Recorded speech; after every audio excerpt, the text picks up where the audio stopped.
When should we call an idea true? Is truth something fixed and eternal or something that proves itself in the way it works? William James argued that we should judge ideas by their consequences in lived experience. In the lab and in ordinary life, a belief earns the title true when it organizes experience, makes reliable predictions, reduces needless conflict, and guides effective action. That is pragmatism. Don't stop at definitions, ask what a belief does. James applies this directly to the philosophy of science. A hypothesis is a tool for action. It frames what to attend to, what to measure, and what to try next. If the hypothesis predicts well and leads to fruitful experiments, we keep it. If it fails repeatedly or blocks better work, we revise or retire it. Truth is not a trophy on the shelf, it is the cash value of an idea in experience. This is not anything goes. It is a disciplined willingness to test, observe, and update.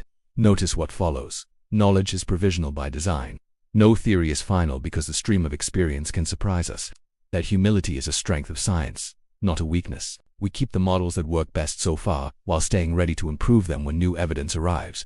James's picture matches how real research advances. Conjecture, test, correction, and use. Pragmatism also clarifies everyday decisions. Many of our choices can't wait for perfect proof.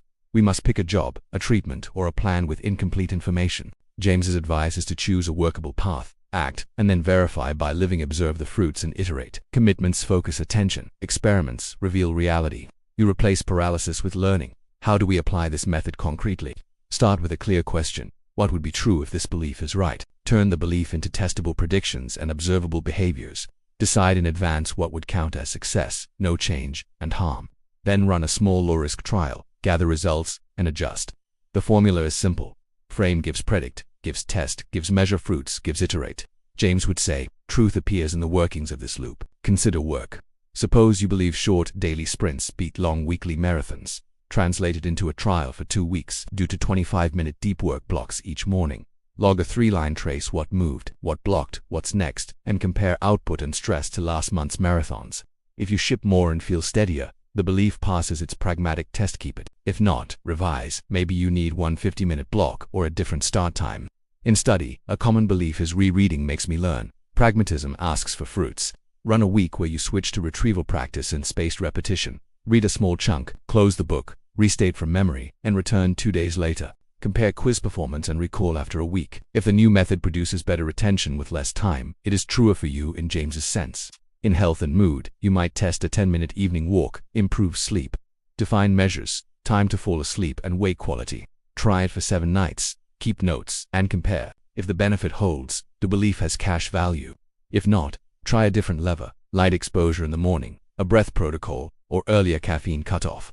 The point is not to defend a theory, it is to adopt the practice that works.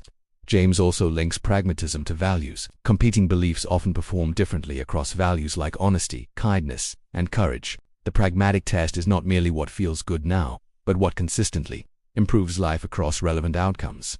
A belief that boosts speed but erodes trust fails the broader fruit test. In that sense, pragmatism is ethical. It asks for net gains in conduct and character. Common misunderstandings deserve a quick answer. Pragmatism is not relativism. It does not say anything is true if you like it. It says, submit beliefs to experience shared measures, real consequences, time. It is not anti-theory. It treats theories as maps that are judged by how well they guide us through the territory. And it is not blind optimism. It welcomes disconfirmation, because better models mean better action. A compact James-style protocol can structure any decision. Define the belief in actionable terms, predict specific outcomes you can observe soon, test with the smallest safe experiment, measure fruits across your values, results, relationships, integrity, well-being, iterate, keep what works, adjust what partly works, drop what fails, document your iterations. So learning compounds. Pragmatism won't give you certainty, it gives you a method. By treating ideas as instruments and truth as consequences, you move from debate to improvement. In science, that produces models that are stable because they are useful. In life, it produces habits and systems that are reliable because you have tested them in your own stream of experience. James invites us to a generous, practical posture. Honor evidence wherever it appears in numbers, behaviors, and lived effects, and let your beliefs earn their keep. Keep what makes you wiser, kinder, and more effective. Revise what doesn't. Truth, in this spirit, is not a distant ideal, it is the pattern of workings that helps you live and help others today.